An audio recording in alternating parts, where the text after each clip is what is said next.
All my patients that come to me asking for weight loss injections like Ozempic, Wegovy, Mounjaro, they end up losing much more weight than they thought was possible.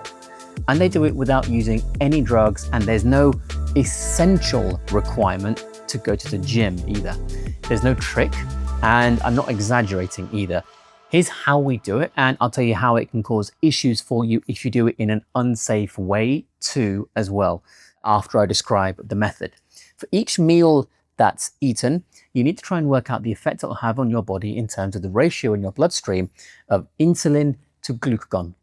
You see, and I'm going to try not to be technical too much here, but when we eat something, our cells have to think, well, do we store this stuff or do we throw it on the fire as fuel? Now, I will admit it's not 100% exactly that simple, but for the purposes of this conversation, I'm going to pretend that it is. So when we have an increase in this ratio, then it's like the scales tipping onto the side of storing everything.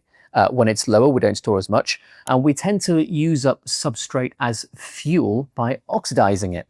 If we go the other way, oxidizing it is a technical way of saying burning it in layman's terms. So we either store or burn. But what's wrong with the traditional idea of eating less and exercising more? Well, think about someone, lowering your salary at work, but then giving you higher monthly expenses at home. You're burning the candle at both ends. That's a method which can technically work for the duration you do it to waste away your body, but it doesn't mean things are going to be healthy. Right? A lot of people, when they try that, they say that they're hungry all the time. Yeah, of course, because you've caused an increased nutritional requirement for your body by exercising more. And the way your body is going to meet that requirement is by giving you hunger signals, so everything can work properly by putting petrol in the tank in order to drive somewhere, use your body. If you ignore that, then in my view, at least you've messed things up. That's why when you snap out of this traditional plan or idea, you just put the weight back on again, right? It's clearly not sustainable.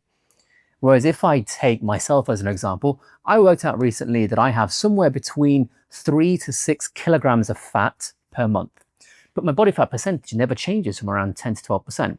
Why is that? Because the meals I eat may be very large. We're talking 1 to 1.25 kilos of steak each.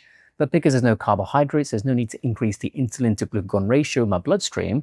So there's no messenger telling my cells to store all that fat that I'm eating. So that's the key. Understand that carbohydrates are the most potent dietary macronutrient to trigger an increase in blood insulin levels, and therefore the ratio between insulin and glucagon. So when I have a nice big juicy steak, I usually have it on its own, or maybe with something like eggs or some cheese on the side. There's no carbs anywhere. So the cells are going to lean more towards, say, oxidizing rather than storing substrate. Now, before some of you jump to conclusions, I just want to clarify something. I don't have meals that big multiple times a day. Typically I have 1 meal a day. It's not because I'm trying to starve myself. It's because when you do this, and I notice this with all my patients, if you eat till you're properly full without additives and processed stuff, etc., you don't feel hungry for about another day. So I only eat when I'm hungry. And after speaking to colleagues, I think it's fair to say that when left to nature's intended devices, women tend to go for around, say, 2 meals a day, and men probably about 1 meal a day. And that's absolutely fine. It can take, say, a couple of months for your body to give you accurate signals. So in order to do this safely, so don't assume this is easy.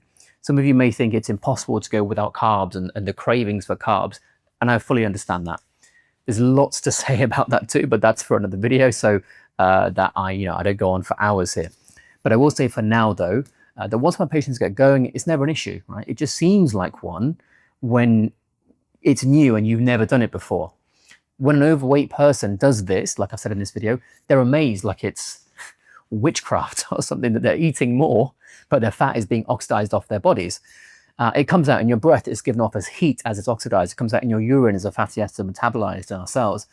In fact, I remember one particular person that I worked with not too long ago, who I'm sure is watching actually. Hope you're doing well, Sarah, who in my one-to-one supervision program, who ate till she was full, which she hadn't done in a very long time. And in 2 weeks, she lost 5 kilograms. And she did that without even going to the gym and whilst eating more than she was before she joined my one-to-one group. And as a bonus, when your body starts going to ketosis now and again, what we find is that it's not just the body composition that's optimized, health conditions start to improve too, be it internal or psychological, like depression, or even skin-based. It's incredibly common for more than just the way you look to start improving. And this is showing you that it's not about losing weight. It's a way to, become a completely healthier person overall. And by the way, if you're looking to work with someone to do this and lose weight healthily and safely and sustainably, go to someone that you can have regular contact with. As an example, in my one-to-one group, it's like an online forum, right? Where each person has their own post and we talk back and forth on that post. That way, they never have to remember anything because it's all written. And the important thing here is that we can talk literally every single day if needed. In a typical style consultation, you meet and then the person pays again every time they want to come in. If you're a clinician watching this, I highly advise you to create a system where you can have more frequent contact with your patients like I do. If you want to see that group, I'll leave a link in the description below, as well as to my online school group, where I teach subjects exactly like this, like better weight loss methods, multiple times a week on live calls to help people live, as long as possible whilst looking as good as possible. Now, I'll fully admit that this methodology in this video is not unique. I didn't invent it either.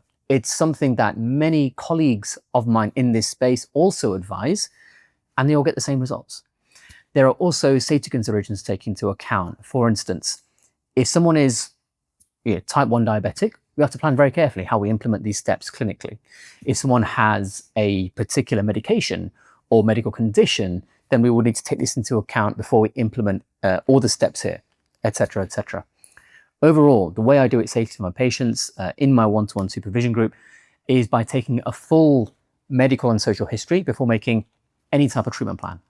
As well as that, we don't get them to change their meals immediately to be like I've explained in this video. If you just go and start eating like this, like I've explained tomorrow, you could get massive gut issues that put you in the toilet for hours at a time. There are safe and unsafe ways to transition what you eat, which is why people come to clinicians like myself to help them transition. Now, some transitions are done in a few weeks, and I've just finished one where it took 9 months. So it's highly individual in how much time and the exact methodology of going into this way of eating. And then during that time, we stay in contact potentially every single day if we need to in that particular phase of the plan. I work the same way with my one-to-one patients who want cosmetic plans too, slowly to work together to improve their skin, for instance. Some people I would highly recommend if you want to do things like this are also Coach Stephen Thomas, Richard Smith, Professor Bart Kay, Sean Baker, many more. There are many, many wonderful people in this space who are far better than I am in so many ways. So check them all out if you need help going on a weight loss journey to improve yourself.